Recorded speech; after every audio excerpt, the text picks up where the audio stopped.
everyone's attention, please. So, I'll talk loud, but this microphone is, we're taping this so that people can see it. But once again, my name is Jim Manning. For those of you who walked in late, I'm the town manager of South Kingstown, and I apologize for the shuffling around. We thought we'd do everyone a favor by putting in the only air-conditioned room, number one, and number two, quite honestly, we didn't expect this many people. We expected maybe 20. Many of the meetings we have, very few people show up, but this is good that you came. We're actually pretty excited about that. So, I'll just do a very brief introduction. They have, and I'll introduce a few people, and then we'll get right into it. So, why are we here tonight? So, first of all, let me introduce two of the council members, Mike Maron and Greg Sweet in the back. You're the two that are here, correct? All right. Well, let me ask you a question first. How many people went to South Road School here? Raise your hand. Stand up. Let's see. Wow. All right. Okay.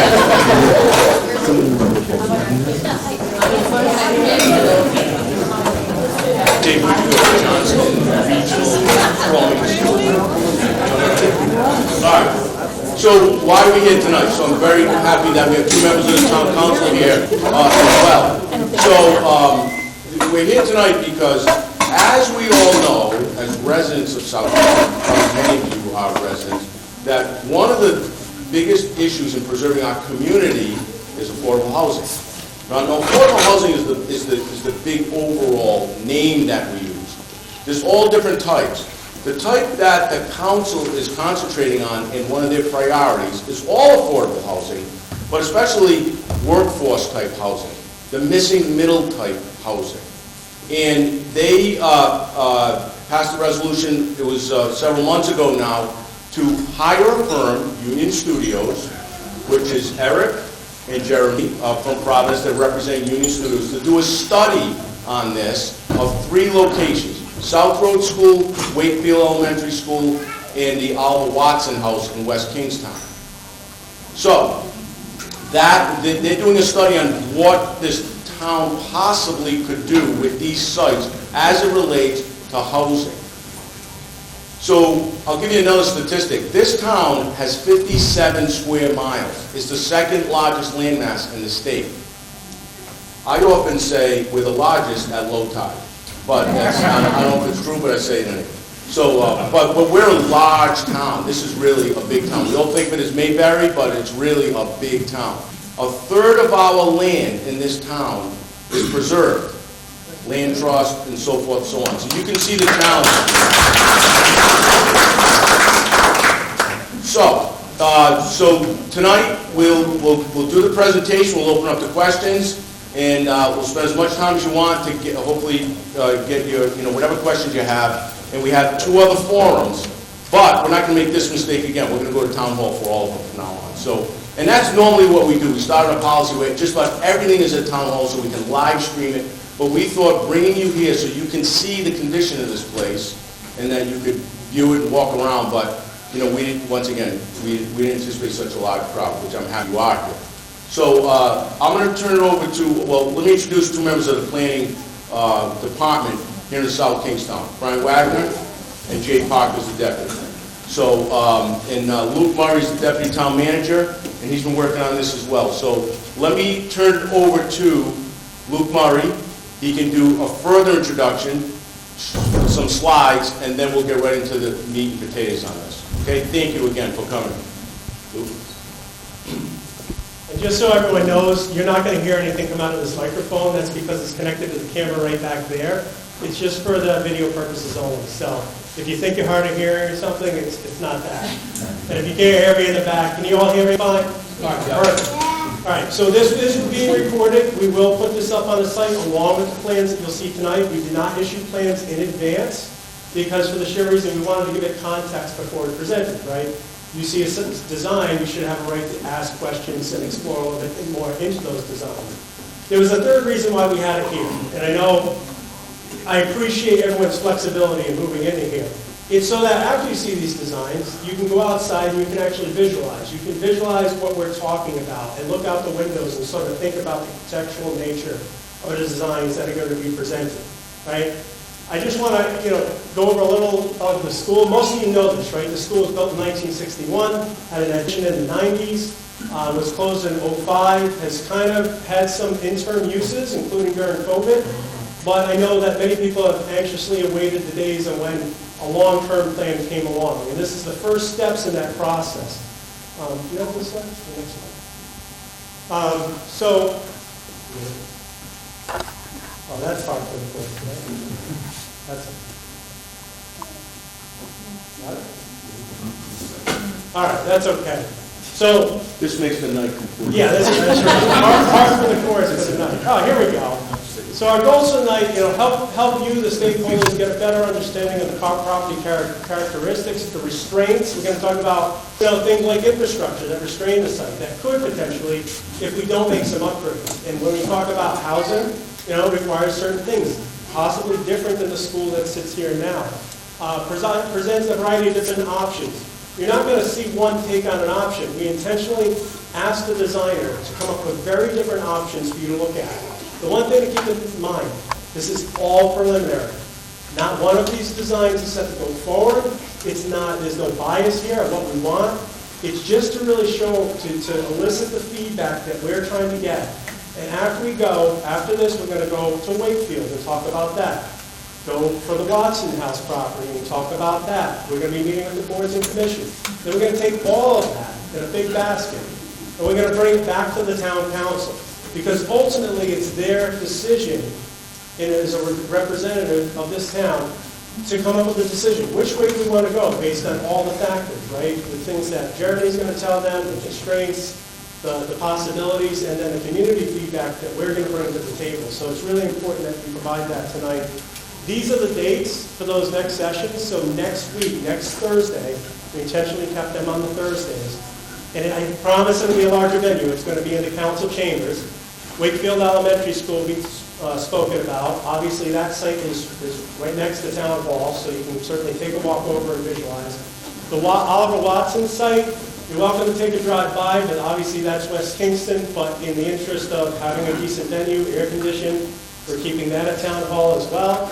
And then we'll have the boards and commissions. If you're part of a board and commission, we'll have a separate track with your boards and commissions to speaking to this as sort of the experts and designated as advisory council in your roles. So without further ado, I guess we have one more slide? That's okay. We go back.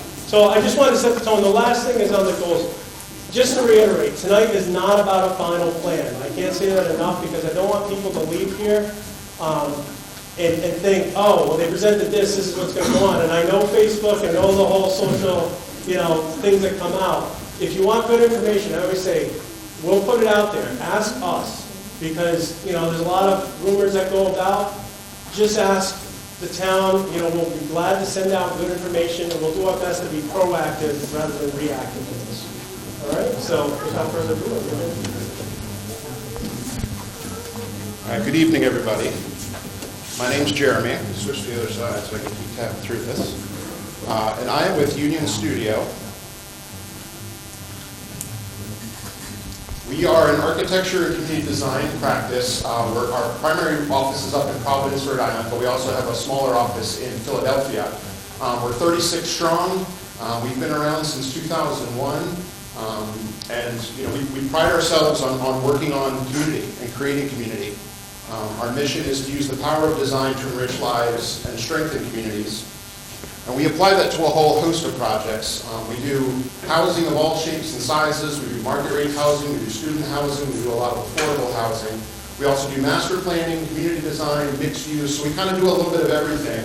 And we do that all around New England. We even have projects across the country. So we're exposed to a lot of things in a lot of places, which is really useful when you're trying to be creative about solving problems like how you address things like affordable housing. And these are a number of projects that fall under that umbrella of affordable housing. And as was mentioned by Luke, there's a whole umbrella of strategies and ways of thinking about this. So, for instance, the upper left-hand corner, that's Sweetbriar, which is in Barrington, Rhode Island. That was funded by low-income housing tax credits. It is all deed-restricted for affordable housing, folks that are making 60 to 80% of area median income. The upper right is another approach. This is in Brewster, Massachusetts, called Brewster Landing. In Massachusetts, they have something called a 40B, where a private developer can propose to build a community. They get some concessions on things like density, because at the end of the day, they build a bunch of market rate housing, but they set aside 25% of it to be deed restricted affordable housing. So it's a way of having sort of the private market try to provide it, but again, it only provides a limited amount, but that is an opportunity. The lower right-hand corner is another approach. This is the Cottages on Green, which is a cottage court in East Greenwich, Rhode Island. And here the idea was there were no subsidies, there were no deed restrictions, but it builds fairly small, compact homes, 800 square foot cottages, in a very compact form where things like land costs and infrastructure costs be a little more spread out, so that the initial price point could just be brought down. Sometimes we call that attainable housing, because affordable housing to folks often implies that somehow there is some sort of subsidy or some sort of restriction. So we sometimes talk about attainable housing. We talked a little bit about workforce housing. It's the same idea. How do we bring the cost down so that someone that's making area median income, maybe even a little above area median income, can still find a place to live? It's the real challenge, right? And the other image I included here in the lower left-hand corner, that's Pineview Apartments. That's just up in Exeter, a recently completed project we did with Women's Development Corporation. This is another strategy where each of those buildings actually has 4 units in it. So sometimes you can consolidate smaller units into larger structures that still look like the scale of a single-family home. So again, you're trying to bring costs down in ways that are creative and efficient, but the goal is to still create communities that feel like they belong in places like here. Right? This is primarily single-family residential in the surrounding area. So how do you bring some of these things to bear, keeping those costs in check, while still creating a place that looks like it belongs? I also wanted to point out, we at Union have done a lot of work in South Kingstown. We worked directly with the town on a number of initiatives. This was one we did 5 or 6 years ago, where we actually tried to take inventory of a lot of what we're calling missing middle types. The idea of missing middle is for a long time our zoning codes and our bank loans and everything have only really allowed you to build either single-family homes on single lots or big multifamily projects on big lots. And there used to be all these things in between that were a comfortable way of providing housing opportunities, housing options at more reasonable cost. Things like townhouses or little apartment buildings that maybe had 4 or 6 units in them. And for a long time, we haven't been building those, but they did exist in these communities. So we went around and looked at primarily the historic villages around South Kingstown, Keysdale, Wakefield, Matunic. We were looking at these places for the examples. We actually inventoried all the places we found, little cottages or townhouses or some of those smaller sort of walk-up apartment buildings. Just as a means of proving, A, they were here. It's not like this community is purely single-family homes, right? There used to be this kind of more natural mix, and that's a strategy we might consider deploying here. From that effort, we actually helped craft, you guys have recently passed a cottage ordinance that allows for a particular type of development where there are cottages, and there's a whole bunch of stipulations about density and the requirements of green space and stuff. It's great, and that effort came directly out of that inventory. We looked at the existing cottages we could find in the community and really fine-tuned it towards that. So again, I'm just trying to point out that we've been involved here, we've been thinking about these issues for a little while, which is great, but obviously here to talk to you guys, because you guys are the community. I also just wanted to share one more thing, which is we're currently working with the South Kingstown Housing Authority on their plans to redevelop Champaign Heights. So the homes in Champaign Heights are in tough shape. They've been there longer than they were ever expected to be there. So they are actively trying to find ways of funding and coming up with a new way of redeveloping that site, still to be affordable housing for the families that are out there today. So we're involved with that. So again, these issues are all related. These things are all connected. So I just wanted to share a little bit about our background. And with that, I'm going to let Eric introduce himself. Thanks, Jeremy. Good evening, everyone. My name is Eric Bush. I'm a managing partner with a firm called Peregrine Group. We are a local real estate advisory firm located in Rumford, up in East Providence. And basically what our role is here is to just kind of continue to kind of pull and look at as these ideas start to kind of ferment and ideas start to move forward and concepts start to move forward, to provide that developer lens. So what we do is a lot of early work from the development side, a lot of financing for projects of all different types, project management, delivery, and then even after things are built, do asset management. So once buildings are complete, whether they move multi-family, office, hotels, whatever, kind of look back. So we intend to kind of bring the full vision, the full life cycle vision to be able to help kind of push and prod and guide a little bit some of the ideas as they start to get on paper, being able to look at difficulty of financing, ease of financing, subsidies that are out there, limitations, things to look out for, et cetera. So Jeremy, it's tough to follow because he gets the fun stuff and draws the pretty pictures and has beautiful buildings, and I always have to say, like, well, that's not going to quite work, or we have to worry about that. But so my role is here is to bring darkness to it, to help inform and to to help guide something that could be not only reflecting what the community really wants to look at, but hopefully a little bit informed on some of the risks or pitfalls that might be out there from that developer perspective, from the market perspective, financing perspective, et cetera.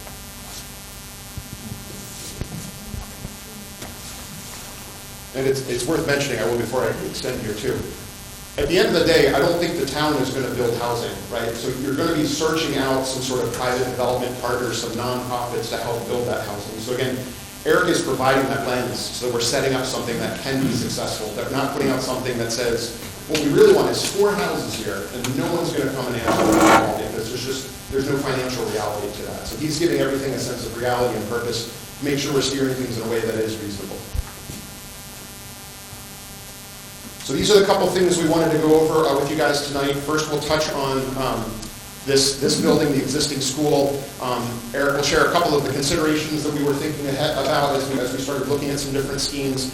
I'll then run you through 3 various options that we came up with, again, just as a framework to start a conversation, to start a discussion.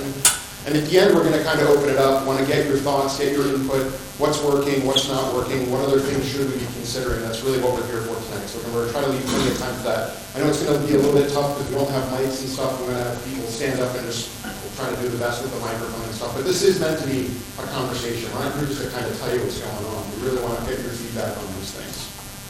And it might be worth noting too, we understand it's small print and small format, especially when we get into showing some images. So we're not offended if people walk down and start looking and we're trying to see what we're talking about.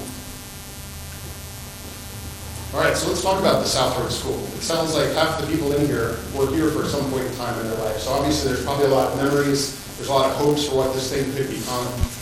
If we're talking about housing, which again is what we were tasked with doing, not to be creative about, could you turn this into harvest lots, could you make this thing any number of other things, we were asked to look specifically at the opportunity for housing. And we will say that repurposing an existing school into housing is a very difficult challenge, especially for a school of this nature. There are schools out there, historic schools that have been converted to residence. I think the Hazard School in town is a great example of something that I would hope eventually might get converted into housing. Buildings that were pre-war, multi-story, built the same way we built everything else. Probably got historic designation, you could probably get historic tax credits, fine subsidies. That's the formula you need to try to typically turn an old school into housing. Here the challenge we face, this building was never built thinking it would ever become housing, right? This was purpose-built to be a school. It's, how old is it, 75 years old. And, the systems would need to be completely reinvented, the insulation would need to be completely reinvented, the roof would probably need to be completely reinvented. It's not to say you couldn't do it.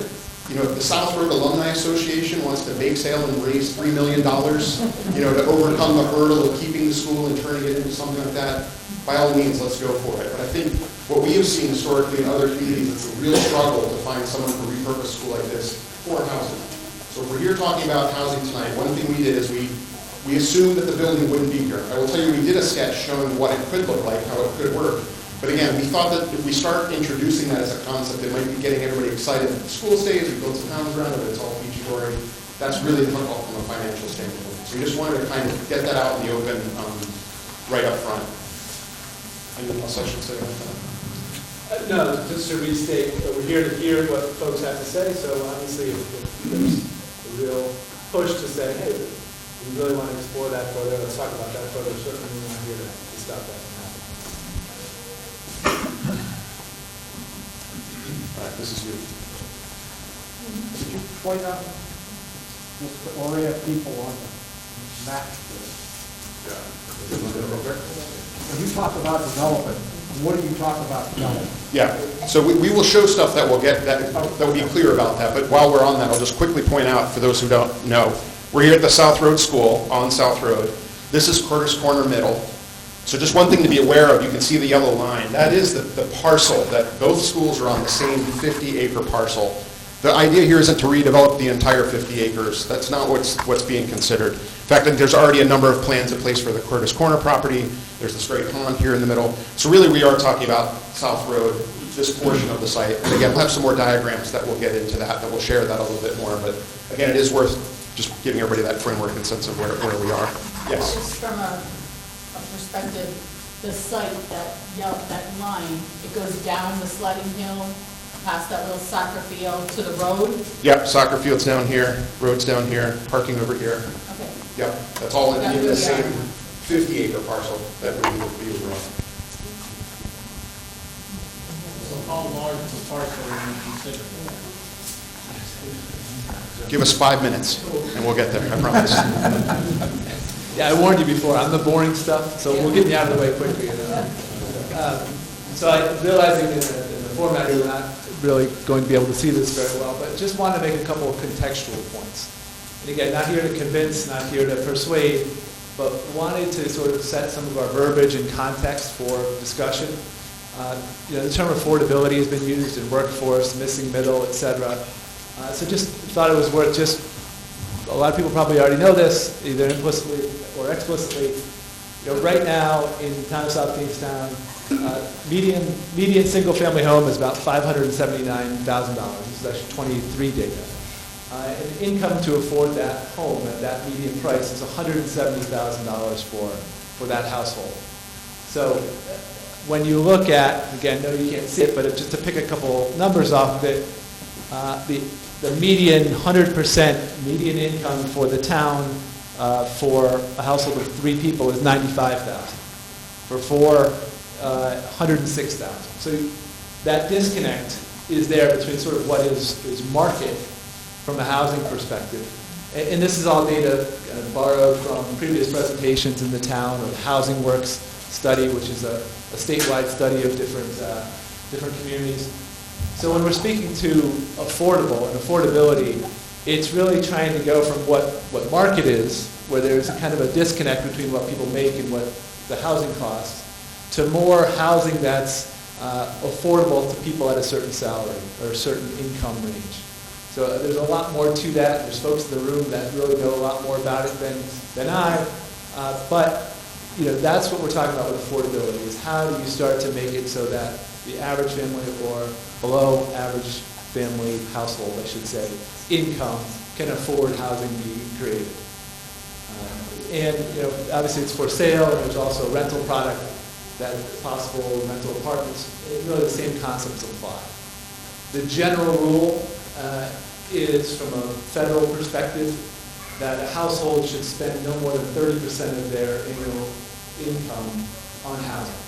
So that's the scale and that's the metric that funding sources, et cetera, use for affordability. And again, not the purpose tonight, but just part of the contextual framework here is to say, it's not that it's easy to build to the market, but it's easier to build to the market because the market is an average price of $580,000. Is that gross income or net income? It is gross. It's gross income. It's the household incomes. It's every year they publish data. I'm happy to get into the details of it, but I know I warned you that boring, but we can get very boring very quickly. Based on the interest rates at the time. Yeah, for the for sale product, Yeah. it's a formula that backs the interest rates at the time, down payment, utility costs, etc. Contextually, big picture, what I want to keep, and the reason I'm interrupting the fun stuff, getting to the plans a little bit, is want to just have us thinking about this as we're going through it. One, the concept of affordability versus market, maybe some balance of the two, and what the goals are. And then also to points made previously, from a financial feasibility perspective, or really the ease of making something that is a concept that everybody embraces, the ease of getting that to be able to be implemented. It gets a lot easier if financially there's a path. And so as we talked about before, there's a cost to produce these units. I'm stating something obvious here, but you've got infrastructure components, you've got land costs, you've got things like utilities, you need sewerage or a new transformer for electric, et cetera. So very often, when you have those sort of base costs that you need to do to be able to then build units, more is better. It makes it more that density starts to really eat into where you can spread those costs across more units, and it makes it easier. So on paper, it might always say build 6,000 units on this site, and it'll work great. We know that's not the right balance. Look, that would spread those costs out. And then also, back to my earlier point, sometimes the market units help to fund some of the more income restricted or affordable units. And then also, one approach, certainly a viable approach, as shown in some of the projects that Jeremy pointed to before, is more of a subsidy driven. Low-income housing tax credits, state funds. There's an industry clearly sophisticated and good at what they do to provide housing for income levels that are below the median, and those rely on subsidy sources, outside sources, which is wonderful, but it's a timing, a lot of the sources are competitive. It does create not a hurdle to get there, but it's a path that might introduce further complications and things into it that have to be considered when we're looking at all these various options. And so, to sum up my, again, boring stuff here, trying to keep in everybody's mind the balance. It's not just the architecture, it's not just the land use, but how do you make it so it's a viable plan that can move forward, working with some of these constraints and meeting the needs potentially of affordability, market rate, et cetera, in different housing types. So, any questions on that before we move on? I have a question about the table. Is that community percentage on the first column with this A and I? Yeah. If it was bigger, sorry about this. It's area median income. So it's actually looking at the median income for households at various 1 person, 2 person, 3 person, 4 person, etc. So these tables are available online. HUD and places like that can produce these. Rhode Island Housing produces these. They're updated each year and republished. There's a lot to this to unpack, but essentially that's what it is you've got someone making 100%, a household making 60% of the area median income, 120%. And these ranges are often used. Some of the federal funding sources rely on 60% of the area median income or 50%, where some of the workforce housing state level stuff looks at 80% to 120, really that middle around the average. So again, happy to have conversations. I know it's not our purpose tonight, but wanted to paint that picture of contextual.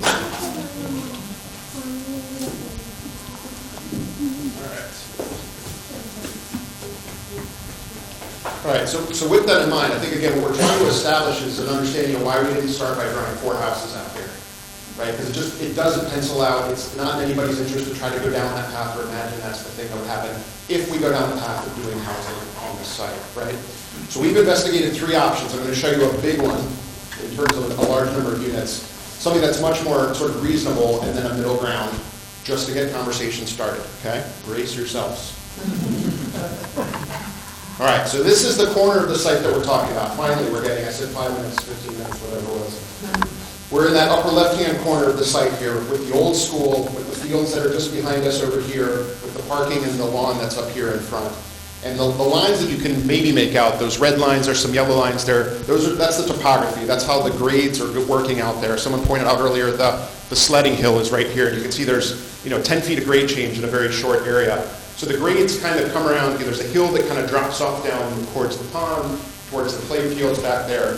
So when we were initially looking at this and we were asked just sort of what is a reasonable area to consider, our feeling was, well, let's not get into going down the hill or regrading the heck out of this site and try to flatten a bunch of stuff out. And that's also where the tree line is, kind of, right? So we're also thinking we're kind of preserving a lot of the trees that are at the edge of the site, not getting into the grades. And there's things like there's a disc course golf that runs back through there. People use this place, right? So we want to make sure those things are still viable when all is said and done here. So when we just drew a line, again, that was me just going, here. It's basically 7 or 8 acres is the area that we're talking about. Again, the overarching site is 50 acres, but we're really only talking about the sort of 7, 8, or 8 acres that are here right around the existing school. We talked about the play field and the parking down there. That was another potential area. I mean, there's another buildable flat area down there where the play field is. But the town already said, no, we want to keep that. We use those play fields. That's a useful recreation thing. Let's not get into that, even though in theory you could go down there and kind of do a little bit more. So again, the idea was to stay focused up here at the top of the hill. And you will see in all the schemes we did, we kind of like the idea of still trying to preserve the sort of green that's in the front of the space here, this front lawn, if you will. So you'll see in the first scheme, we just literally kept it exactly as it is. And some of the other schemes, we re-envisioned it a little bit. But just this idea that there would be a green space there, that we wouldn't push the houses necessarily all the way right up to South Road. We'd leave them back a little bit, or most of them back a little bit, and really think of that as our front door. Like, it'd be wonderful if that was a place where the broader community and the new community, if there's one built here, could come together and interact and maybe have a civic purpose. So that was another thing that we thought was an important thing to consider with each of these schemes. So this is the big scheme. This is the first scheme where we said one viable alternative would be to propose one large multifamily building here. If we go up to 3 stories, you could have 90, how many did we say were in here? 94 multifamily units, mostly 1 bedroom, some 2 bedrooms. So again, depending on what kind of market you're trying to help with, maybe you're thinking about seniors, for instance. This is a format that almost any senior housing wants to go to, because there's an elevator in this building, there's corridors, every unit inside of it is flat. Honestly, what part of constricted our ability to go even more here is just the parking that goes along with those units. So you can see there's a fairly substantial parking field in front of that to support those units. We tried to show a couple of images on the right-hand side of how we would try to address a building if it was 3 stories in this kind of context. We'd say, well, it shouldn't really be full 3 stories. Let's try to do it as 2.5 stories. So you'd have a pretty strong lead line at 2 stories, which is pretty sympathetic to a lot of the housing that's around here. And then if there was a 3rd floor, it'd be sort of tucked in dormers up in the upper level. Again, you can see a couple of different examples of how that looks. And for this first blush, we drew it as one big building. Could it be 2 smaller buildings? Sure. Could it be 3? Absolutely. There are incremental costs every time you do that, though. You suddenly add another elevator, you add another management space, you add another amenity room. So there is something to be said about trying to consolidate into one larger building. Yeah, so I just noticed that the line seems to have moved north quite a bit. Was it 190? The line should be farther down. The line I drew was like 170, kind of cut sort of right through here. It's along On up top? right after the road comes out on the south road. Yeah. Wasn't that the boundary line? Well, first of all, there is no boundary. So, well, that's one of the things that we'll need to get established in this process, right? If something like this is going to happen, there's going to have to be some kind of subdivision of the lot to figure out. And that's where even the 7 to 8 acres, it might be that the subdivision grabs a whole bunch of that hill and it's a 10-acre site, but you don't expect anybody to actually use all 10 acres. Yeah. You see the right road? Isn't that, you're following north now? Are you saying That's the daycare. That's the daycare. Yeah, the daycare is still there. We didn't go past the property line. So you see the daycare is still over the line. So the red line is this yellow line. That's the property line at the moment. So we haven't gone beyond that. We're staying within the property that we're talking about here today. So again, this is just one option. This would be the let's try to maximize the number of units we can do here. Another strategy would be try to push it sort of further into the site, right? So it wasn't necessarily right up on South Road. Put it right up against the hillside where you can look down over the hill. Depending on how much into the hill you go, you could do maybe a walkout level at the bottom, but we didn't sort of go that far. We just said, let's just think of a simple 2.5-story building, 90 units. Let's think of that as kind of like the most we would ever conceive of here, at least in this just sort of conceptual level, right? And everybody's going, no way, Jose.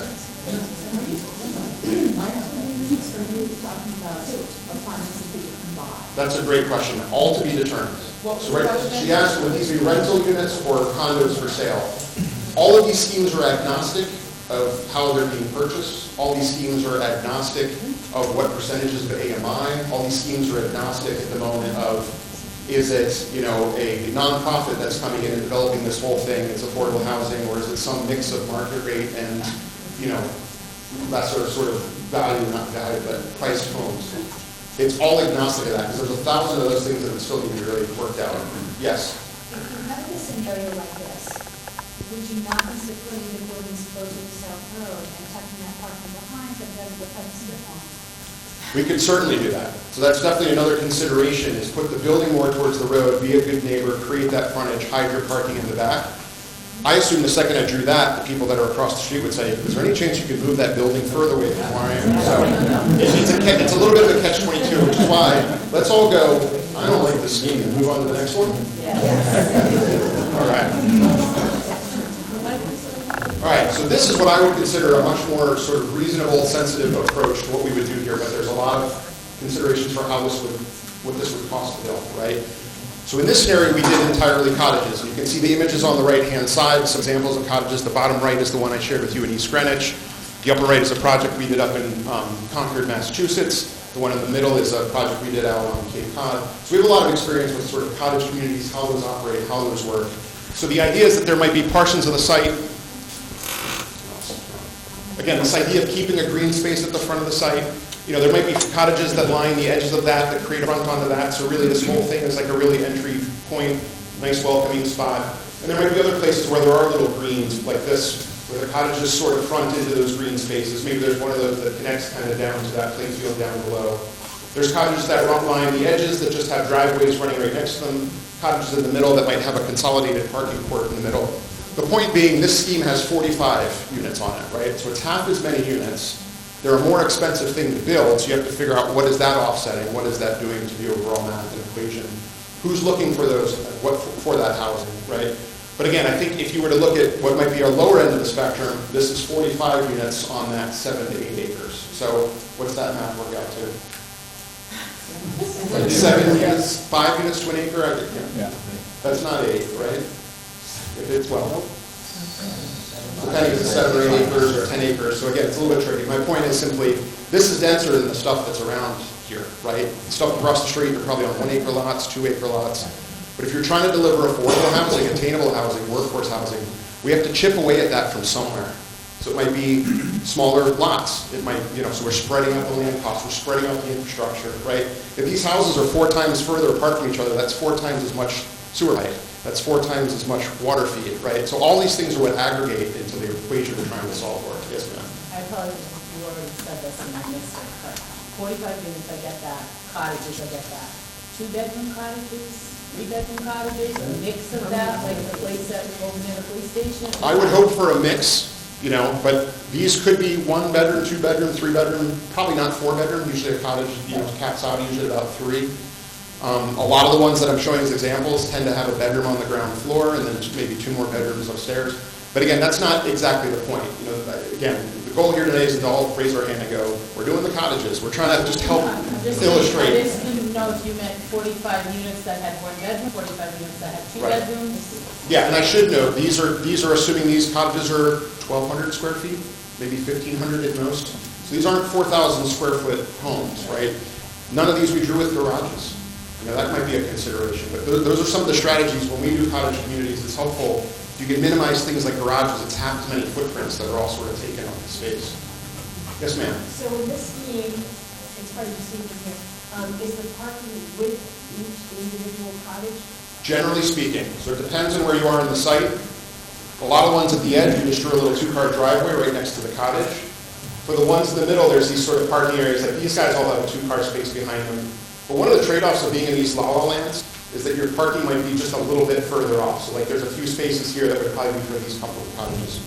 But at the end of the day, you're talking about a walk that's as far as you just walked from your car to get into the building, right? So we're not talking about, walking a mile to a parking spot. And again, this is just illustrative of a concept. Maybe this works, maybe this doesn't work, but it's just an idea. Yes, ma'am? This would be kind of more for families, not seniors? To be determined. Again, I think probably if it's a 3-bedroom cottage, it's probably not really targeted for seniors. If it's a 1-bedroom cottage, it's probably not targeted for families. Maybe it's a mix, maybe it's one or the other. So, yeah, just to try to, and I think if you look at some of the precedents, some of the similar things in the market, sometimes it's a mix. There's some of the 1-bedroom are more seniors, some of the larger units are more family. There's a range. But just try looking at communities like this, it can do a lot of different things for a lot of different clients. Keep going. Yes. Is the whole point that option A has more people and it's less expensive, but option B is separate buildings? To prevent from being a housing units for the URI students. We don't want a Narragansett Club. Yeah, so, all right, that's a tough question. So the question is, how do we guarantee that this will not be a housing for URI students? Well, I don't have that answer tonight, right? I mean, the URI students, I think by nature it minimizes this type of, where it's owner occupied or, it's affordable housing where you have to show some type of a cutoff to get this type of housing, and I'm sure you can put deed restrictions on it as well. So Brian, Make it a dry community. Brian's the subject. So Brian Wagner's the subject matter expert, so I'll let him answer that. Brian, you want to The take this? simple answer to that question is if this is tagged as affordable housing, undergraduate college students do not qualify to be in affordable housing. Possibly if you are a graduate student, and certainly if you're a new professor at URI, this would be suitable housing because most of them qualify to be in this housing. But undergraduate college students do not. If you are being declared as on somebody else's tax return, you do not qualify to be in this housing. Brian, can you just explain what the restriction is? Like, explain that it goes with the deed. Like, Brian, come up here and use this, because there's going to be people asking this question. Because my question would be, you're saying it's restricted how? Yeah, just to go over it again for the recording. Undergraduate college students do not qualify to be in housing that is deed restricted as affordable. That means that something is recorded in the land evidence of the records of the town saying that this housing has to be occupied by somebody making within a certain income range. If you are able to be declared on somebody else's tax return, you do not qualify to be in affordable housing. When you get to having graduate students who are typically older and typically separated from their families, they may well qualify to be in affordable housing. But also bear in mind that URI has a lot of entry-level professors, a lot of graduate assistants and stuff like that who are out on their own. They are working every day, but the salaries that they are making will not pay for them to live in South Kingstown or really anywhere near URI. So if there are any more questions about what is affordable. I'm wondering, so there won't be any mixed uses, will all be affordable? There won't be... As Jeremy said, this is an issue that's up for discussion. Okay. We've talked about making it a range of different affordability levels. We've talked about including some market rate housing mixed in among it. All of this is still up for discussion. So it's possible that there could be bought by someone who is not affordable, and one of their URI students could live there. They could sell it. If the person who... Or they could buy it for their Yeah, child. so the question was whether or not somebody who qualified to buy affordable housing could then have their child live in it all by themselves. It's mixed use.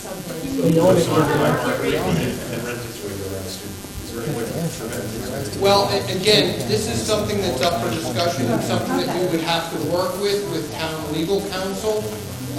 One of the benefits of this being a town-owned property is that we have control over the restrictions that go with the property. So the town, if we build this out, we could impose restrictions on occupancy requirements from the housing.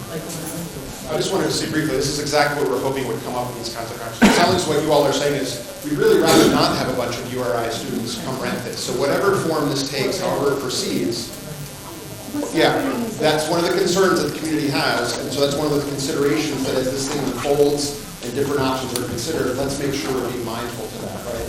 So again, what's hard in it is, I know you guys have a lot of great questions, and it's hard because a lot of stuff isn't yet determined, right? So a lot of this tonight was trying to just begin to get a picture of what this could look like, and have some of these things come to the surface, so we really understand what's underneath there, what's really bubbling up inside of you. Let's avoid this becoming, URI Campus 2.0. My question's got to do with that. So they've been vacant since 2007. This is the first meeting on this, right? Did I miss another one? Okay, first meeting? Yes. Okay, so here we are, 17 years later, and we're having a meeting about this. They don't work for free, so our tax dollars have already paid them to come up with this plan. Why wasn't something like this done years ago so we can make a decision of what we wanted to do with this land?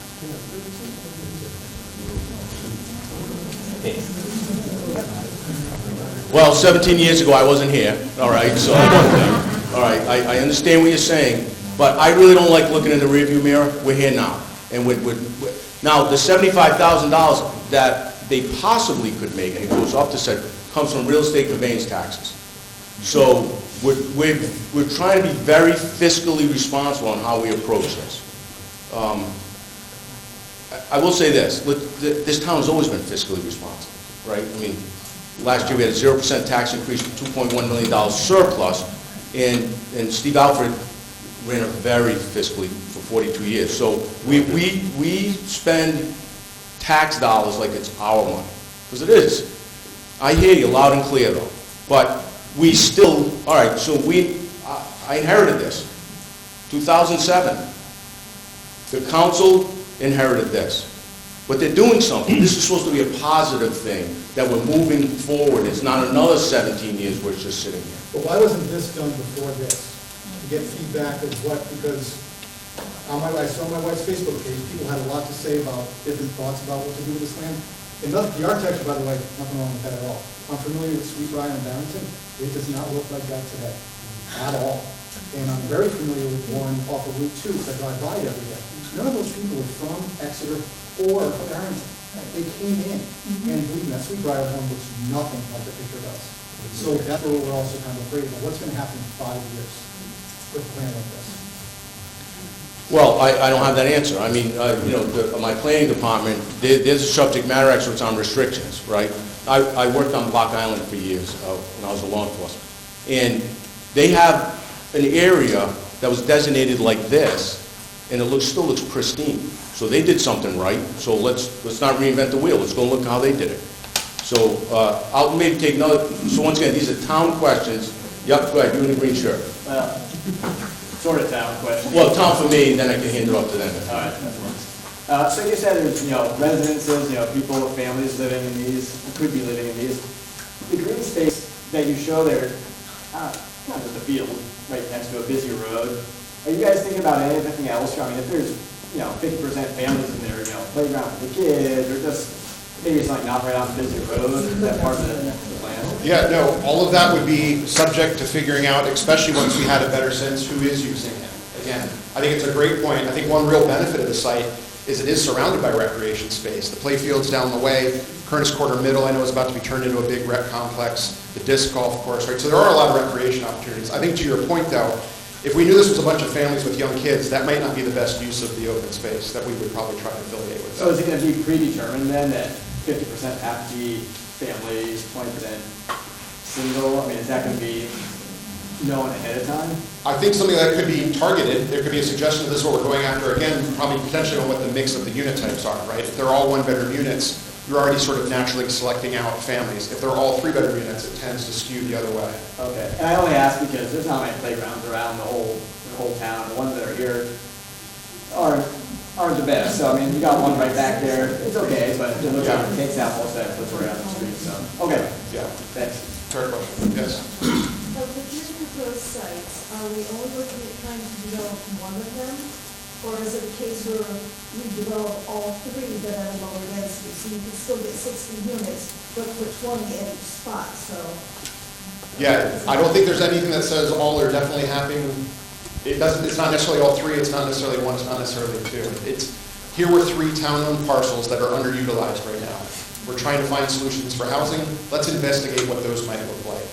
So I will say on the point of, if you spread them out into 3 different sites, there does come a point where those things like the infrastructure costs, all those things, those costs grow, right? And at the end of the day, still a lot of still has to be figured out. Is the town charging for this land or not? Someone's got to pay for the school coming down if it's coming down. So it's a complicated question ahead of us, right? I think the community is a little bit leaning more towards lower density. which is absolutely fair. That's what we would certainly expect. It is tough, and it's one of the reasons we try to have these big conversations. I hear you. Maybe that's your voice, but other people call it for density, right? So, and I'm not trying to push off, your question was density versus non-density, right? But see, once again, let me go back to this. Elected officials handle policy. This is a policy. What do we want over there, right? So you ask these questions, and my job is operations to present the facts. So we're gathering the facts, we'll present it to the council, we'll have more of these meetings for sure. And Someone then taking we'll- notes? What's that? Oh, it's being recorded. Okay, but are they writing things down? I'll get to the appointment. But did I answer your question? We don't know what the policy will be. Density versus non-density, or less density. Market rate versus non-market rate. We don't know those answers yet. Roberta, do you have a question? Yes, you brought up a really important point about being able to talk to the council at meetings. And that sounds really good, but in actuality, and this has nothing to do with your control, you have to wait until the end of the council agenda to speak. And you're not allowed to speak on just business items. Right. So people get tired of going there, and I don't want to stay there till 10:30 to be able to speak. I imagine most people don't want to be able to do that. And so maybe the town council should think about making sure we know that they're going to talk about this, and making sure that we, the public, can speak without spending 3 hours there. So that's a good point. So you brought up that, public comment is at the end of the meeting, takes forever to get to that point, and it's very unpredictable, an hour, 2 hours, 3 hours. And then, and you have limited time to talk, 5 minutes. That's correct. Everything you're saying is correct. That's why with something like this, that is such a big deal, of such importance, we'd have work sessions. We'd have them, like, for example, on September 23rd, we're having a major work session an hour before the meeting starts. We could have a separate night. Obviously, this is important to this community. You'd have separate work sessions for unlimited amount of time, 1 hour, 2 hours, 3 hours to discuss this. As many work sessions as needed so we make the right decision, so the council makes the right decision. I'm not discounting that at all. You are correct. What I meant by public comment is a lot of people in this town, I never really understood it either. You can say anything you want. This is the best democratic process I've ever seen, that you could go to a town government and just say whatever you want, as long as it's not inflammatory. But, but that stuff we're going to work on. We'll be having more of these. Yes, with the Yankees hat, is that a Yankees I hat? know, so. Forget that. Forget it. I've been in Rhode Island for 20 years. I only go back for bagels and pizza. And I love this town. And I want to thank all of you, because this is really helpful. This is not something I'm very familiar with, and you're explaining it in ways that I can really understand. So thank you for that. And I wanted to say that I, personally, because we can all of us can only speak for ourselves. Let's not paint, the community thinks this if one person says it, right? And so personally, I live across the street I don't know what direction I am, but in Taft Hill. I walk down here all the time. I'm really excited about this as a concept. I would love to see as high a density of living, units as possible. So I just wanted to make sure that was clear. I don't think I'm alone, but I can only speak for myself. So thank you. Yes, sir. Are we doing traffic studies given the URI students come in September, they leave in May? So the question is, have we done any traffic studies about when URI students come in, when they leave, and so forth? You got 45 units, 2 cars per unit, it's 90 cars travel, you get calls. I can guarantee you we'd have to have a traffic study. How about the road infrastructure around here, environmental and all of that? I'm sorry, what was that? Environmental, Yeah, I'll let them address that, but yes, that's another major part of this. what kind of infrastructure are we going to get on South Road or the surrounding area for all of the extra traffic? Not just the cars, not just URI, but you have all of the Amazon, UPS, and all of those, delivery trucks coming in, as well as other maintenance and stuff. So there's a lot there, and it's a small sidewalk. There's a lot there, and all those things would have to definitely be resolved. I will say one thing is, this was a school once upon a time, and there certainly was traffic coming into it. No, I know, there's a lot of, I'll say, it's not like this is a cornfield, and all of a sudden, we're like, oh my gosh, now we're suddenly using a cornfield. So all of that would have to be studied and understood. It's all great, viable questions, all things that you'd have to be convinced it was working. If it wasn't working, how do you fix it? Do we need to increase sidewalks? The town might have to do that. There's a lot of things that go along with development anywhere where you want to figure out, make sure you're mitigating those impacts. There's a lot of new, since this school is closed, and a lot of new housing has come up. So when this was open, there was only a few minutes. Absolutely. There's a lot more now. Yeah, those traffic studies project future development. There's a lot to it. So it's an excellent point. Something would have to be considered, especially if it was moving before. All right, Blue Hat, I know you've had your hand up for a while. Let's go with you. So I'm 20s, but I'm young, but I've lived in this town my whole life. And I just want to comment on a few of the density comments that some people have made, which is, having grown up here in SK, I live in Wakefield, I've always lived there. I've noticed that over time, families and people workers have been fleeing this town in droves. That's what it appears to me, because schools are shutting down and homes are just being taken up as summer homes. So I would definitely, it's my opinion, again, this is just my opinion. I'm sure a lot of people share it, but I'm also sure some other people don't, that I would also like to maximize the housing density, because if we have low-density housing, it's going to be more expensive. It defeats the entire purpose of affordable housing. So your comment was about people leaving town, the density that you envision as a younger person in your 20s, I believe you said? Yeah. Right. So let's rewind the tape a little and just go over a little bit of what many of us have seen.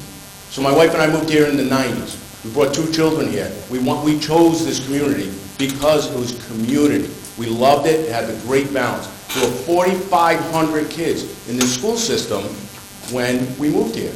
One of the reasons was the great school system that this town had. We wanted to be a part of that, along with the beauty of it. So now there's half that number of students in town.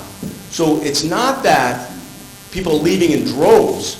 People are standing in line to get here, all right? But the affordability of living here has gone up dramatically. Flashback to the 90s, the big developments, South County Hills, all the ones we look at, Watson Farm, farms, big chunks of land, affordable. They were, we thought it was expensive then. It's not, right? Teft Hill. But so those days are what's driving people out. Like they can't afford to live here. So this purpose is, how do we preserve the people out of here? That was my point. I'm sorry. How do we draw new families here? How do we help the workforce that wants to work here? The police officers of South Kingstown. Very few live in this town because they can't afford it. They'd all love to work here. Teachers, firefighters, you name it. So that's what we're trying to do, is make this more affordable for people to come back or stay. People were leaving not because they wanted to, but because they couldn't afford to live here. Right. All right. Yes, with the sweater on your neck. Yes, ma'am, the white shirt. Just for sport, even though I know this is like way down the line, where would children, if there were a lot of children in this development, where would they end up at school? I'm just curious. So, I'm sorry, your question was, where did all these children live? With the elementary, Kids here, or were they going to school? If children end up in this, which school would they? Well, so we're building a new high school, right? The voters approved 150 million. The question is, where would the students go to school? I'm not saying there's not room, I'm just curious, I'm just curious which school they would end up. Well, let me, now this is my opinion, right? Do I think we're going to get to 4,500 children again? I doubt it. I don't see that, right? But we still have 3 elementary schools still open. We have a middle school that's still it's near capacity, but we're still losing students. But we're building a new high school, right? So I'm confident that the number of students that can be attracted here, we find places for them to go to school. I'm not suggesting that you can, I was just curious which elementary schools they end up at. Which elementary school district is this? Oh, what elementary school district is this? Well, so the school department has to redistrict as the schools close, right? So this one, half go to, I believe, West Kingston, if I'm standing correct, and Peace there. Mattoon School, I think, had 450 kids in it when my kids went there. There's 200. We have room. Yes, sir, the blue shirt. Just a pragmatic question. The houses across the street were mentioned. Bigger houses and larger lots. Have you done any evaluations at all and spoken to realtors about what a community like this would do to housing prices in abutting neighborhoods? Well, so I know that's why many of you are here, right? I'm sure many of you are from the neighborhood that are concerned that this could have an adverse effect. So let me back up. The question is, what would any of these proposals do to the housing prices of surrounding locations around here? So I'm sure that's why many of you are here. And so we have not, because we don't know the concept. We don't know the concept. So would it adversely affect the housing prices or not? I don't know. Saying that, what's the value of these houses if they're affordable? So once again, we don't know so the question is, what would the prices of these houses be if they're affordable? We don't know. Well, saying that, what you're saying is, you do an evaluation, what the price of a house would be. Well, once again, let's go back to the AMI, right? Yeah. Area median income. So the market's going to dictate, all right, who can buy them, how much they're worth, and so forth. The property that someone brought up a little while ago on Vestville Lane, look at the prices now compared to what the prices were when it was developed, right? 32 dwellings are there, 24 are market rate, 8 are duplexes, of which the 8, only half are affordable. So have those enhanced the value down there or declined on the value? I mean, these are all things we have to research. But they stop at a certain, as time goes on, they only stay at a level, certain level, right? That's what they sell for. You mean the 8 affordable Yes. units? Yes. Yes, and there's 30-year restrictions on, 30-year restrictions on those? 30 years on unaffordable, developed by builders, but if this is being done by the town, we could set a different These are all answers we would have to get before a decision is made. If I may just follow up on my question. Yes. I wonder why you couldn't do a what-if valuation from other communities, from what the realtors pragmatically think. Well, once again, this is the first step right here, right? These are possibilities. Let's get, we're looking for your feedback. We're getting a lot of feedback, and then move on from there. Take the conversation to the next spot. Did you ask a question already? Yeah, it's following up with that topic. So if this community is good looking, that's extremely valuable and very important to me, for many, that there's an opening from South Road, like as it is now, walk to all the fields, the disco. And I would still make all the properties valuable, in my opinion. Okay, that's more of a statement than a question. Yeah. That's another question. Would it be open to having to access to the green area from South Road? Yeah, so the question is, if there's some kind of development here, would it still be accessible to the broader community? And my answer would hope to be yes, it absolutely should be. Some of the questions that are still even that road we draw, is that a town road or a private road? Thousands of questions, but I think in any scenario it would be important for the community to say, we want to still be able to access through here, we want to be able to get back to the disc course, we want to be able to walk through and cut down to the fields. Much like these folks would hope to be able to go for a walk across the street and take their dog into the neighborhoods around here as well. So I think the goal here, and usually our experience with these kinds of projects, they are open and available to the community, and those kinds of connections should be preserved. Yes, you've had your hand up for a while. Thank you. Yeah, I just want to say I am also part of a community that does think density is good. I love this town. I was also born and raised here, and I'm my waning minutes of my 30s. And I went to school. And I love that we have 35% preserved, or whatever that number is. It's amazing. Change comes whether we like it or not, and the values have been driven up by a variety of factors. We all understand a lot of them. We may have different opinions on that. But we have to do something as a town to remain viable. And a plan like this, I mean, the kids who I went to this school with all moved out. I started a local, I have a local gardening business. I started a local nonprofit theater. Almost all the people who I employed at both of those were born here and don't live here anymore unless they live with their parents in their 20s because they can't afford to be in their hometown. This kind of solution, which it can be indeed required to be in the style of the community, which is why I think we're all against option A, by the way, is that it's not in the style of the community. But the other ones, they preserve the character, they use less of our open space than a more, 2-acre or 1-acre house development would do, and they allow local people to stay, and that's something that I'm hearing from a lot of folks. We value that.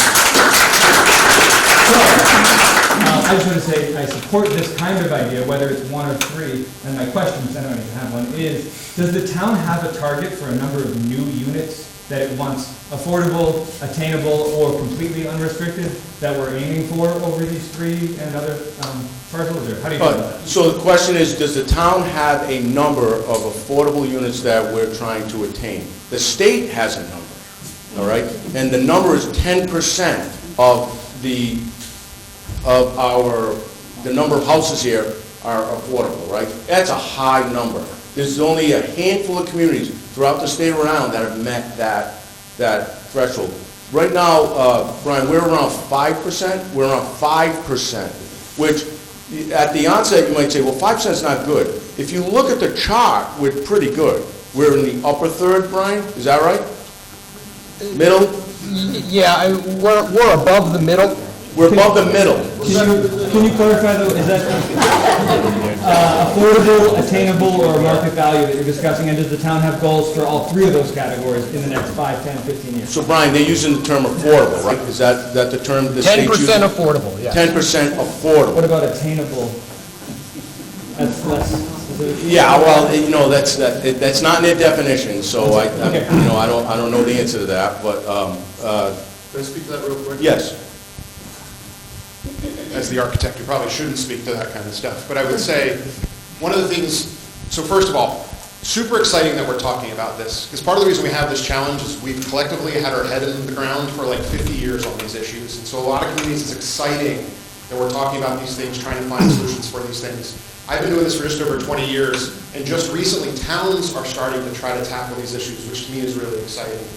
So I will say the challenge with all these things is there are pieces in place like the funding sources. A lot of the subsidies that exist out there to try to help close these gaps are only for projects that are like 60 to 80% area median income. The workforce housing that we're talking about, the attainable housing, I think in our minds we're thinking that's something more like the 80 to 100%, 120% area median income. There's very few subsidies or programs out there to try to make that happen. So a lot of towns are trying to tackle that particular segment, and yet there's not a lot of great resources to tap in to try to do that. That's where the creative thinking comes in. That's where we're trying to have these conversations about anything we can do to lower the bar in terms of, not lower the bar, I keep using the wrong terms here. Trying to be efficient about how we're creating these things so that we're not unnecessarily adding cost because we're trying to bring costs down to make them attainable. So I will say it's probably a tricky thing for the town to there probably aren't targets. We've certainly not heard of targets. I think part of this is let's through this process try to understand what those targets should be, what are the opportunities that are out there, who are the partners we can find to help deliver these things, right? A lot of towns say, let's grab Habitat for Humanity to come do all this. And Habitat goes, sounds great, we can do like 6 houses a year, right? We can't do 600 houses. I can do 44, no problem. 44! Sold! So again, there's a lot of challenges that we're trying to solve for here. So I think your question is a great one. I'm guessing the town probably doesn't have specific benchmarks. Or again, at least they've not been shared with us. And obviously we're in the thick of it trying to solve for it. So.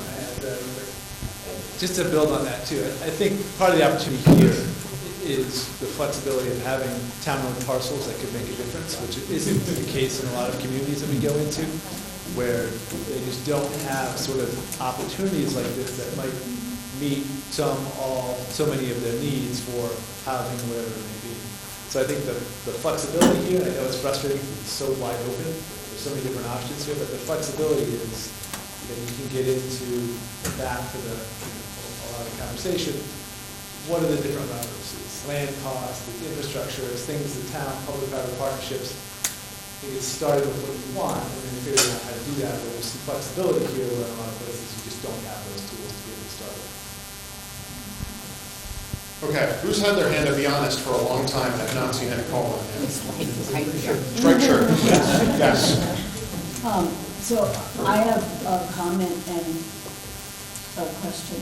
Actually, 2 comments.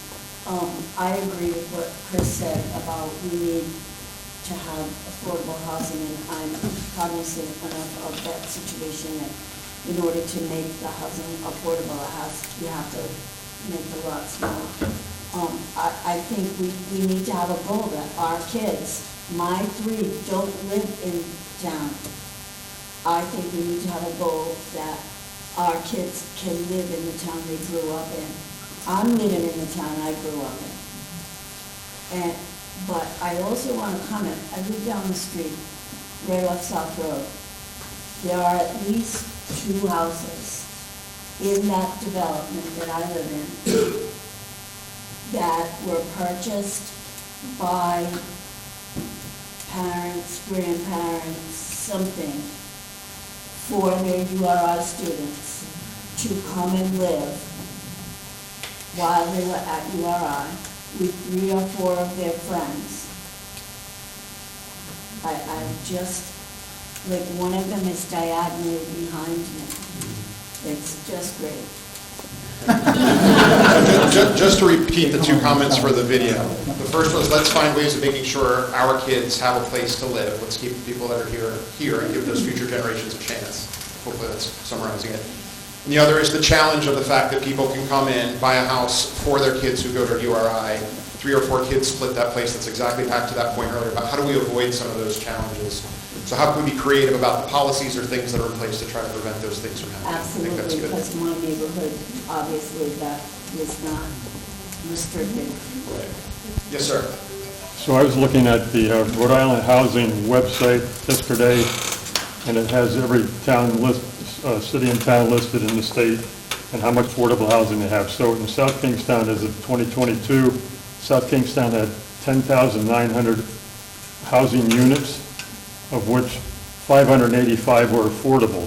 So if you use the 10% rule, we need 1,090 units, so we're about 500 units shy. So the thing is, and to the gentleman over there against the wall, right, okay, so I can tell you, I lived here since I was 8, so I've been there a long time. Now, this is not the first time that affordable housing has come up as a topic for the town council, but this is the first time the town council has actually tried to be doing something about it, and I think it's because just a year or 2 ago, they've revamped the town's comprehensive plan, and a part of the discussion of that comprehensive plan overview was the town needed more affordable housing. So hopefully something will happen this time. The only thing with affordable housing, though, and this definition sounds fantastic. Look at Deerbrook and Exeter. They did that. They had 55 plus, they had regular units, and affordable housing all mixed in. You couldn't tell the difference outside the house which one was affordable, which one wasn't. The ones that weren't, maybe had granite, crown molding, things like that. The 30-year deed, I know somebody had mentioned that. At 30 years, you could then sell at market value. You couldn't sell it at market value before that. You had to sell to somebody else in the program, which kept the affordability going. However, that person's basically paying rent. There's no way to create generational wealth because you have nothing at the end of it. So, there is appreciation, but nothing like market value. Right. But yeah. Were you speaking to me with that? Oh, no, because you made the comment. Yeah. I like what you were saying. There's different. No, I like what you're saying, so this is good. All right, the man's in the habitat. Colin Benny, hopeful builder, 44 units someday. I just wanted to answer a few questions that came up.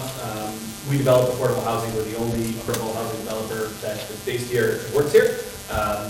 So about the land values and property values, if they're rental units, it's not comparable. It's not, when you get an appraisal, it's not looking at the rental units.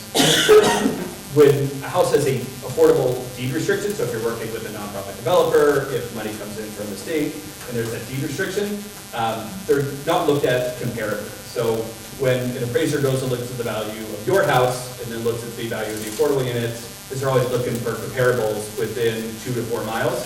They're not comparable because one has a deed restriction and can't be worth as much, and one is market driven. So we've seen again and again and again that it's a common concern, and it should be a concern.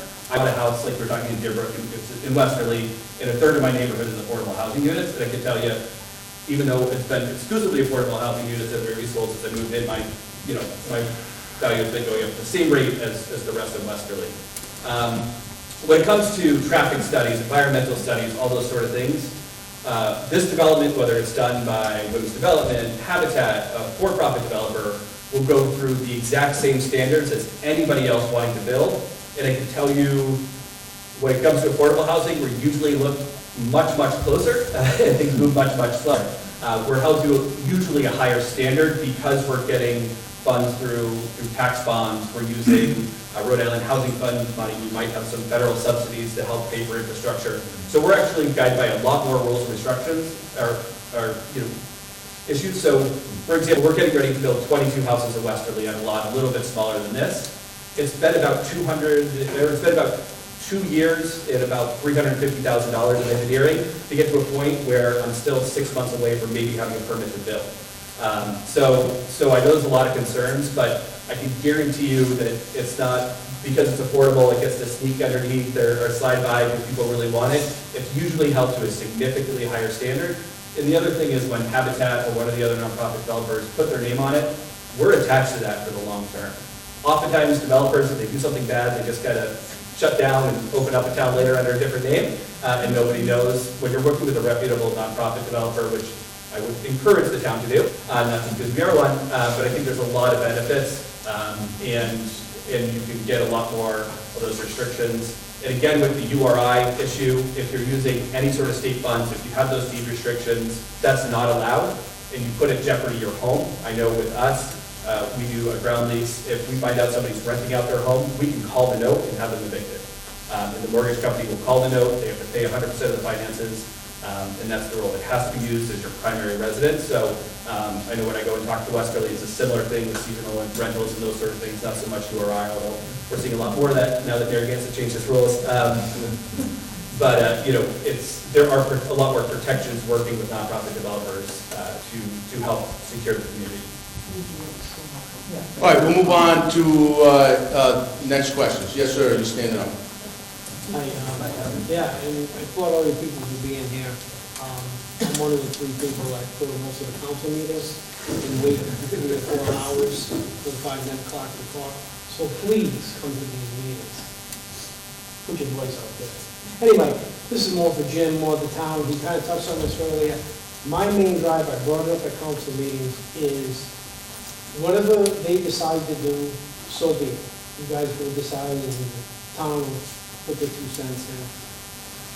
What I want to come out of this meeting would be, and I want it on record that whatever they do, they're going to put a lot of, how many kids will end up in the schools, which I don't have a problem with.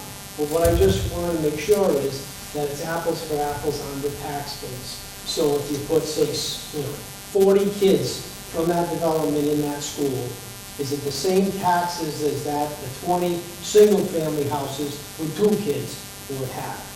So at the end of the day, these developments don't turn into more of a burden because you guys, you know what's going on, you know the bond was passed, you know our taxes are going up, up, up. We don't need things to add more to these single-family residents. That's what I want to make sure of, and if they do something to say, okay, it might not work out that way, but for every kid that goes in there, whoever owns this has to pay the equivalent of what that single-family resident is paying. So if they don't, then his taxes are going up. Not, and I know you touched on that. Yeah, I touched on this one at the meeting, and I appreciate you coming to the council meeting. I will say this, that a community has to support every facet of the community. So I saw a statistic, 7 out of 10 families in this town do not have children in the school, right? The number was reversed when I got there. So, but you can't sign up for a la carte services in this town, or any town that I know of.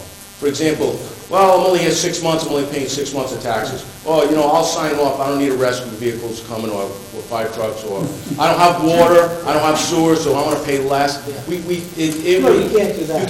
You can't do that. But at the end of the day... But I seriously doubt that they're gonna build a community where they're gonna tax people based on the number of children going to school or not going to school. I don't see that happening at all. I've never seen it happen. Well, maybe in Florida, but we're not Florida. Thank God. I hear you loud and clear, but once again, these are gonna be all policy decisions. Let's circle back, right? These are fact, these presentations are options for the elected officials, the town council, to look at and make a well-informed decision on what the impacts would be on the residents or the non-impacts, and what would be best for the entire community. So that is how I believe that answer that question, okay?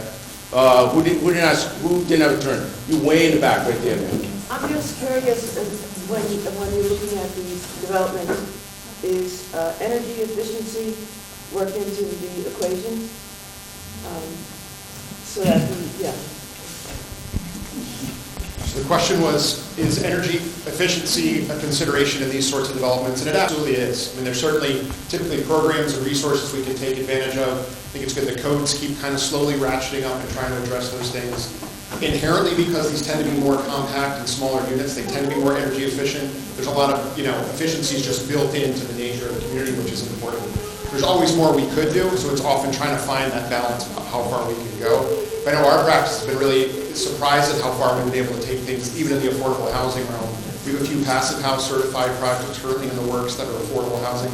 I wouldn't imagine that was possible 5 years ago. So the bar is being raised every year, which I think is really great on that front. So, yes, sir.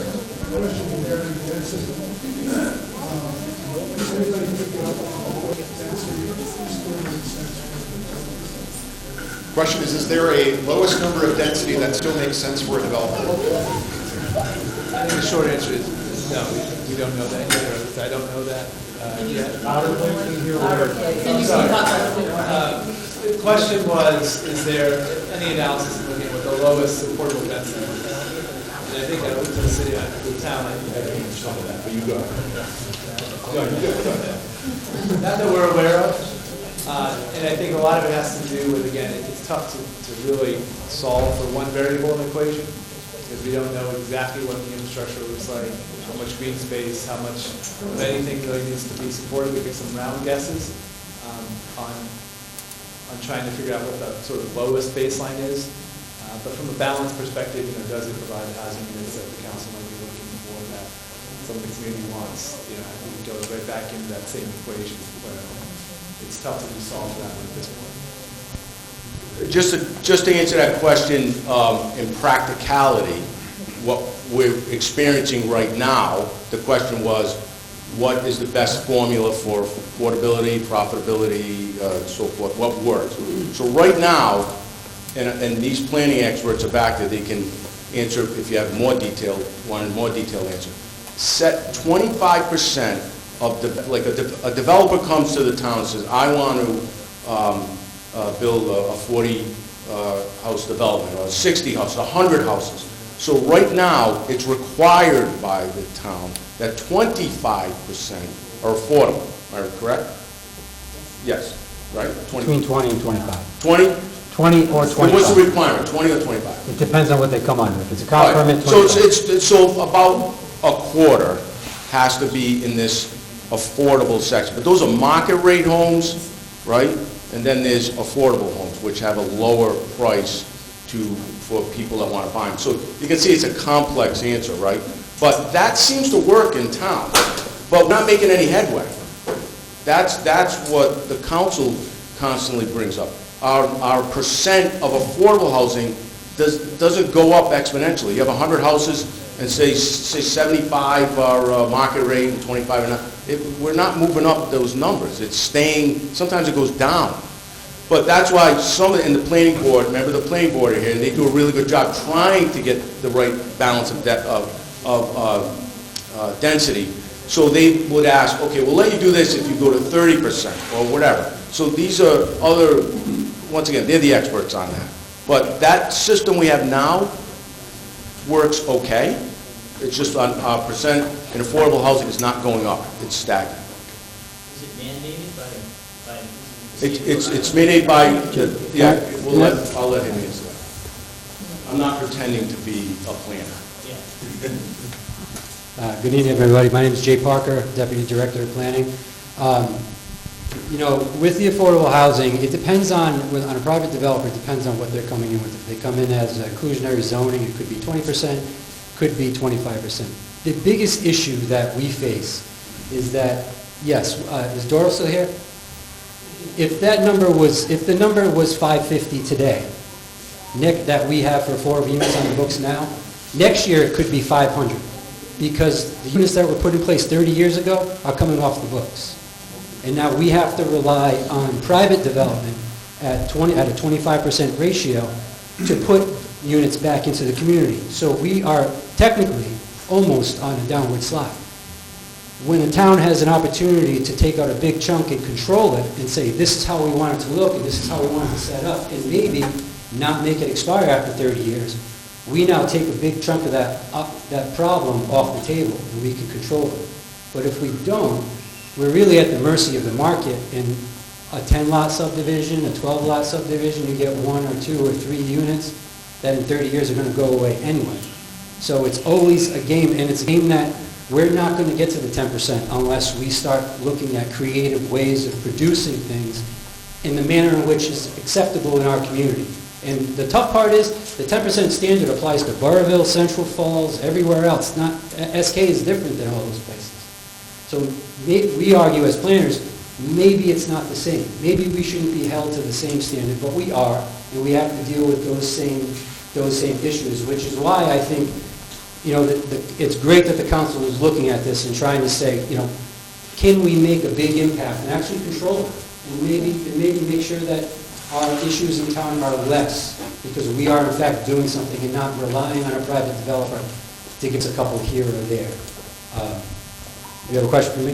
Yeah, just point of reference, like right at the corner of Curtis Corner and South Road, everybody who drives by it, there's just started that development.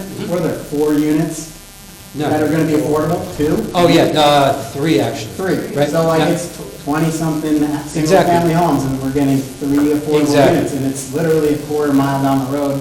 And then if you look at the next one further down South Road, it's a 50-acre site. It's probably going to have, I don't know, 15 houses, and we're going to like 2, 3 affordable units. I'm a fellow architect in town, and I just would like to commend our town hiring what I feel is one of the best architects in our state and region at doing this. Like Union Studio, they are the best experts at doing these type of studies for us. So it makes me feel really good that the town is going out and trying to get the best people that can do the best job. I've seen it so many times in public development, just as my own profession, hiring from out of state, out of region, out of wherever, and people come in and come up with these ideas. But these people that work at this firm live in our communities, so it's really great to see this level of detail. Yep, 1 second. I just want to say this for the video. Is that the comment was made was that the development down the street that is just now getting underway is only producing 3 affordable units, right? That was a 16 or a 17 lot subdivision, right? And that's a pretty nice property and a fairly large property. Right. And out of the developer, we're only going to get 3 for 30 years. Right. And so we constantly are behind the 8 ball, we're constantly playing this game. Whereas if we can break it off into certain chunks and say, you know, something might be appropriate here, and we're trying to figure out what that is. The alternative is that we have to rely on the private development of 2, 3 lot subdivisions in areas maybe that aren't more appropriate, but because it's market driven, we can't control it. There's property rights and development rights, and people have the right to subdivide and request a subdivision with affordable units in it if they want to, but there's no control of that. And I'm sorry, you had a question about... Comprehensive permits allow much higher density. Correct. And to overrule zoning. Correct. So if we don't provide affordable, am I saying it right? If we don't provide affordable housing, developers can take 2-acre zone and basically turn it into a quarter-acre zone if they get a comprehensive permit. Correct. So that means market forces are going to increase the density in little pockets all around the town, including this big empty lot that might be 2-acre zoning, suddenly you've got quarter-acre houses, and that's what happened on Westfield Drive. Correct, Is correct. that was developed at a much higher density because of the comprehensive permit, because it put in a few affordable units. Correct. Right? So the gentleman was referencing the comprehensive permit, and the comprehensive permit in the planning world allows a developer to come in and basically override zoning. And their commitment is to provide 25% deed-restricted affordable units. So they could effectively go into an area that was zoned for 1 acre and put in lots that are a quarter acre. And they could quadruple the density, allowed density in the town. And the way that the standards are written is that it is extremely difficult to try to thwart that. To deny it, you would have to have factual information that the development was technically not feasible and that it violated certain codes and conditions and whatever. That is problematic in itself because that is available to anyone. Anyone. Somebody could come in with a 1 acre lot and say, I'm going to put up an 8-unit apartment complex on it. And if they can make the logistics work, they could ask for variances for 100 components of our zoning ordinance, and they would get it. Well, there's a likelihood they would get it unless we could show on paper that there's faults in the application, and that is exceptionally hard to do. Jay, can you speak to why that comprehensive permit is accessible to developers? Because we're not moving. Correct. So so every community is required to meet the 10% threshold for affordable units. If you don't, the comprehensive permit is available in that community.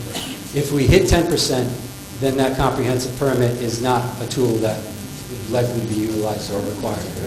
So we're going to do 200 units here, 200 units at Wakefield, and 100 lots. Two things quickly. Exeter passed the 10% last year, so it's possible for a town, with the same kind of density and character, different. The other is these 3 parcels currently contribute 0 in taxes to the town. Is that correct? Yes. Yes.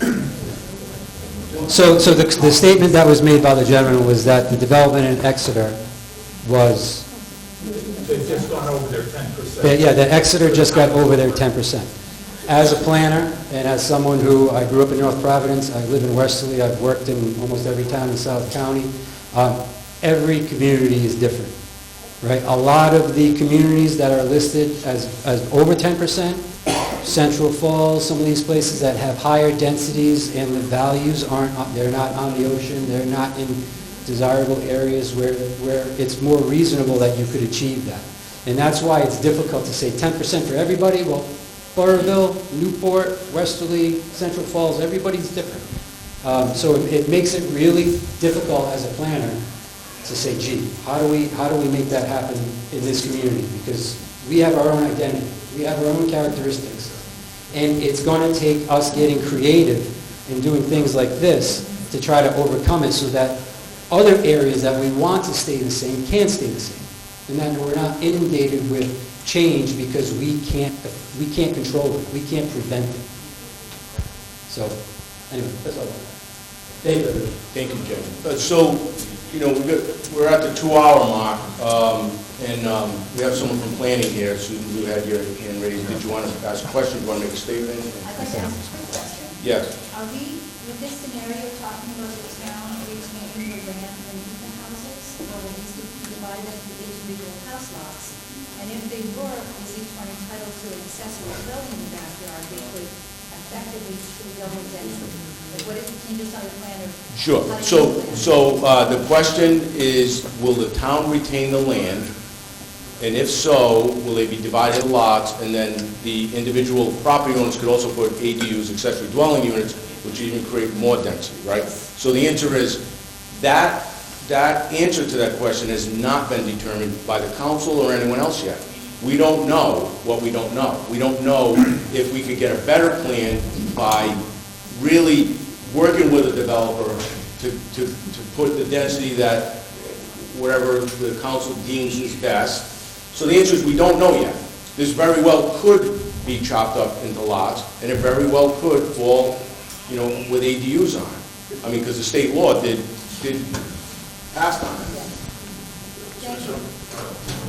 I just wanted to add, yes, it needs to be determined, but I will say, in our experience, communities like this don't typically subdivide into 45 little lots. It's almost easier to do a condo association or any other number of strategies. It's all owned by one entity renting them out. Again, there's a lot of scenarios at play there. I've not typically seen something, you know, some of those townhouse lots might be 1,500 square foot lots.